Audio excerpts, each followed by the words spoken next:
Why, hello, everybody. So I figure if you watch the first video, you're probably thinking to yourself, Aaron Swan looks absolutely insane. And I probably am, but I guess that's pretty normal for the most part. So what I wanted to do instead today is to look at the rubric, or at least the presentation together, and have some moments where we just kind of go over the syllabus, over the guidelines, and figure out kind of what is expected of you, because the persuasive presentation is actually probably one of the hardest presentations because it's the longest presentation in which you will be speaking mainly by yourself for the most part. So we really got to figure out how to, I guess, really nail this presentation. So with that said, let's go over the rubric, or at least look at the guidelines together. So what we'll notice at the very top is that the idea behind the persuasive speech is to either modify your classmates or your peers' kind of like behaviors. And so that could, for instance, be they could use reusable straws, for instance, or they could reject a sort of like behavior or pattern, or maybe stop cyberbullying, or any of those things that like work in the social realm that people do that you wish that they wouldn't do. This could be an area where you kind of address some of your pet peeves that occur on like a larger scale of like, what do people do and what do they need to fix? And well, there's going to be some things that make it so you have to pick something a little bit larger, such as having citations. It probably can't be something very like trite and trivial. And so it needs to be something at least more than one or two people do. So it has to be something that is you see on a larger scale, or you can address a policy or policy behavior.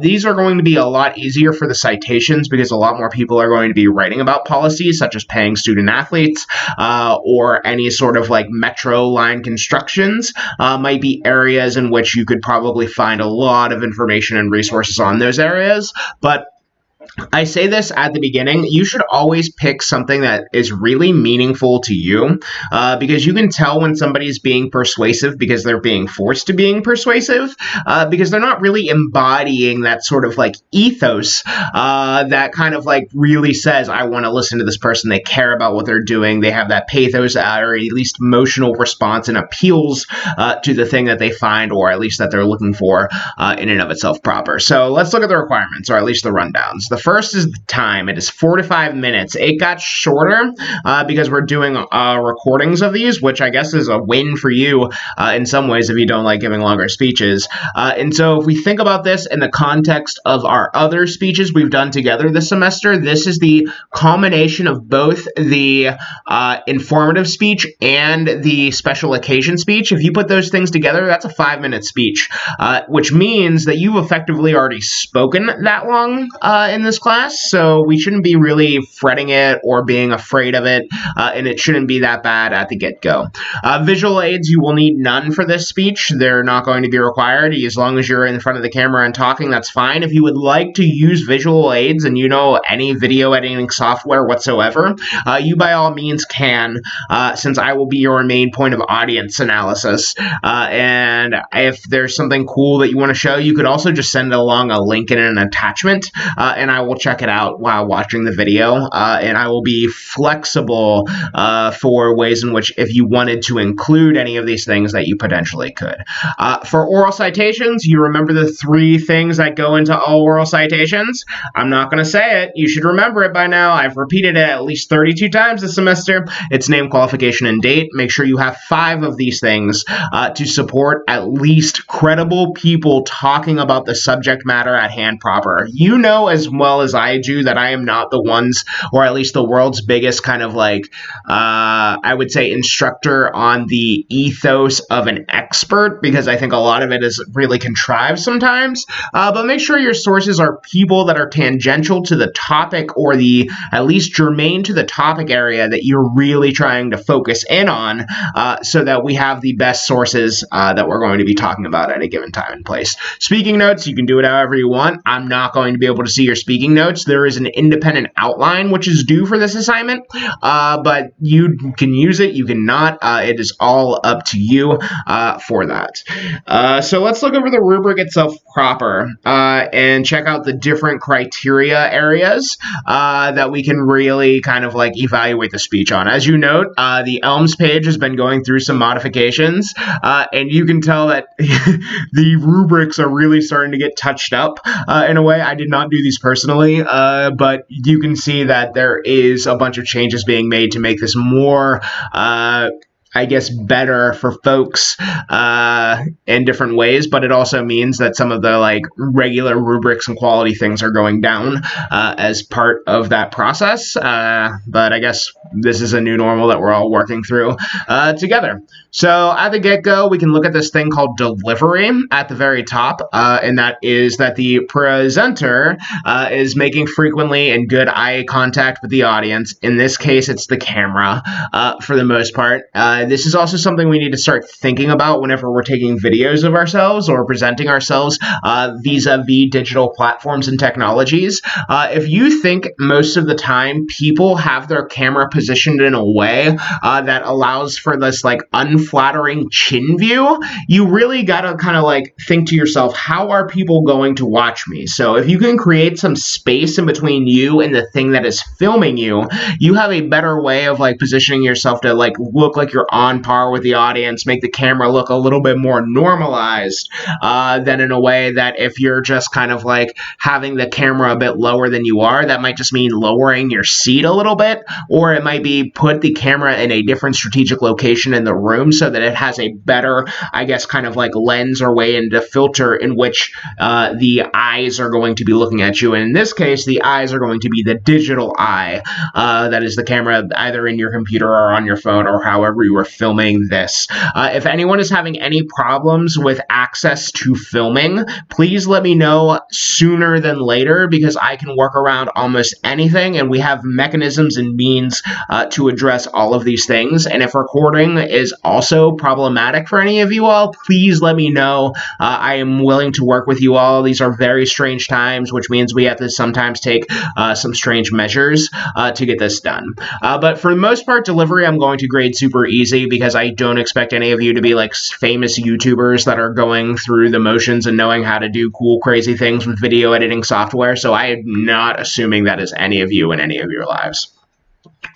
Next up, we have the argument in and of itself, and that is going to be, and later on in the week, I will make an independent video on giving effective and deliberative arguments, or at least good and informed arguments. But this is going to be an argument that employs a lot of logical appeals and has a good rationality that we can trace out and train, or at least look through each and every part of the individual components to say that is a compelling reason for why we should do whatever the speaker wants us to do. And I think that is a very good way in which we can all say to ourselves, that person made an argument for why student athletes should get paid more because they are functionally making a ton of money for the university that they are not seeing a dime of. And that is akin to, say, new forms of slavery, for instance, that are racialized and motivated in a bad way. Or you could give me a litany of reasons why the NCAA is an illicit, or pretty much an illegal organization in the 21st century version or characteristic of the mob. And these are kind of arguments that people make that have logical appeals to it, because there is a structure behind it that says A leads to B, leads to C, leads to D, that are all kind of like points of rationality that we can all think to ourselves, hey, that makes sense. All of these chains and reasoning and logic all sort of make sense into creating a persuasive case or a presentation. You can also use emotional appeals in this too, because at the end of the day, all of our logical appeals always have emotional elements or pathos elements behind them to really motivate people to either want to listen or modify their behaviors or change up what they're doing in any given means means, shape, or fashion. Next up is organization, and this is pretty much an area where you need to say to yourself, do I have subpoints? Do I have a way in which each of these subpoints has transitions together? Did I introduce the subject matter, and did I preview my main points? Did I create a conclusion and reiterate those main points to make a very technically sound speech, as we did pretty much on the informative unit, less so on the special occasion speech, but remember, we really harped on the informative speech of being like, we need an introduction that's solid with an attention-getting opener that has to have a preview of the main point so we know what to expect when we're hearing all of these things when we're actually listening to them, so I know how to organize all of this awesome information that you're giving me into the speech itself proper. And this is why organization is one of the 5 canons of rhetoric. It is a very important way in which we think to ourselves, how do we get this knowledge that we are creating and implicitly give to other people? It's the reason we do outlines. It's the reason we have rubrics for outlines, because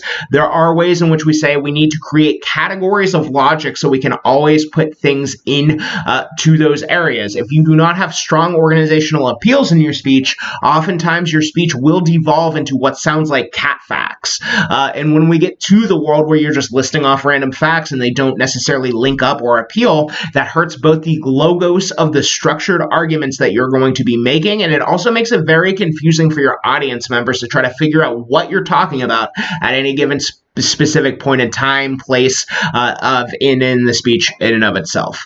Last up is your research and support. You just have 5 sources and make sure you're citing them in the correct, plausible manner that you're going to be giving in the speech. And as long as you do that, you will be totally fine. I will put out an independent video on what qualifies as a credible source and really hamper onto those claims later on during the course of this week. Now, the last things you'll note here is if you stay within the allotted time, this should be a lot easier for you all because you're recording these, so it's not going to be a world in which you probably need to go over or under. So please just stay within the allotted time, or at least stay as close to it as possible. Or if you have a reason why your speech was like an extra 2 minutes long, and it's like an awesome reason, I will totally hear it, but don't do extra work if you don't have to do extra work. Try to make sure you're strategically cutting things out. And I know this is also a very hard thing for me. I like making long videos. I like making long lectures. I am very word inefficient.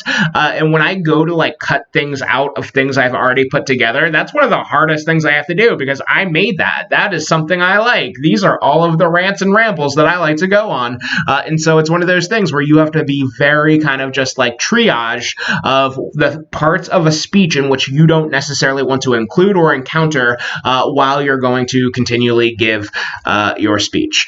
And last up are the speaking notes. You can have whatever you have with you, as long as you don't have anything that is hurting your view or hurting your kind of like relation or positionality to yourself in the camera itself proper, you're going to be good on this forefront. Do not worry about these kind of like bottom categories. These are mainly for the university themselves so that they can have advanced data on all of the students. I will check these out and fill these out for each and every one of you, and we can go over them very quickly, but these are mainly so that we can get some more metadata that the Comm107 uses to then make a better course for everybody else in the future, which I guess kind of sucks because it doesn't implicitly help you all, but it did help you all when I was doing this last semester, and it will help you all then, but these aren't for actual points. And so if you get like a 1 on this, this is not hurting your actual final grade. The only thing that goes into your final grade are these above columns above the time kind of gap in and of itself, which equals the 120 points.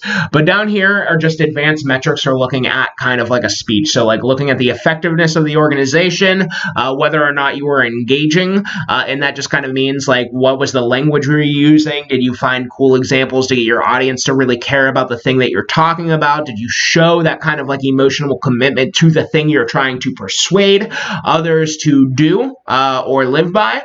And did you use your content effectively effectively? Was there like good citations that had reasons to be in the speech? Oftentimes when I hear a speech, I'll hear folks just drop some citations because they're trying to meet the 5 threshold, when really you don't need that citation in the first place. If we always think about our content outside of the speech, it should always be used to advance your argument, because at the end of the day, you need to remember that this is your argument, and you can take it in any way in which. Remember, the content is always to prove that your argument is going to be a net teleological true thing. Next up is your vocal delivery was effective. Were you articulate? Did you speak too fast like I do sometimes? I would always never give myself an advanced and effective delivery, because a lot of times I speak way too fast and intelligible for a lot of the audiences that I'm talking to. And so these are the areas in which we need to think to ourselves, were kind of like the language we use both advanced and at the same time really speaking in a way in which most of the audience can understand and work with. Next up is visual delivery. Do not worry about this. All of you would be advanced on this, because there's not really going to be a good way in which you can have kind of like a outside or visual aid for this speech, so don't worry about this too much.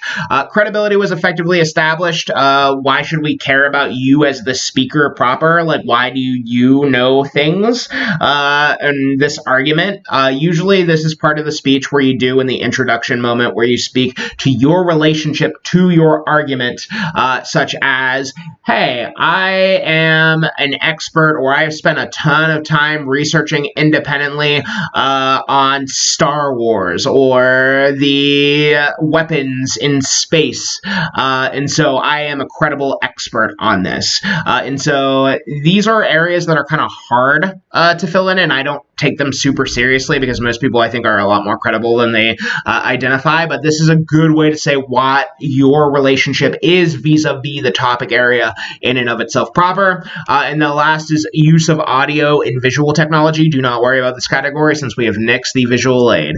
But that's kind of the overarching rubric for the persuasive presentation, and I hope that this was helpful, and for us to kind of like start to think of kind of the ideas of what we're going to do in this. Remember, the persuasive presentation is just pick up a social change or pick up a policy in the world that you think is dumb and needs addressed, and argue for it to be otherwise and different. There will also be a kind of like a video coming out on the idea of controversy at some point later on in this week that you should also definitely check out.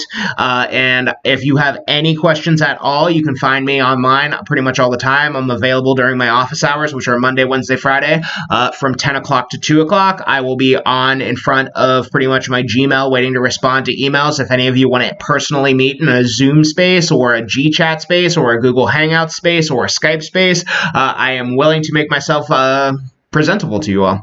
All right. I hope you all are having a wonderful day, and you're staying safe and healthy and happy, and everything that you've ever wanted in life is going your way. Thank you very much.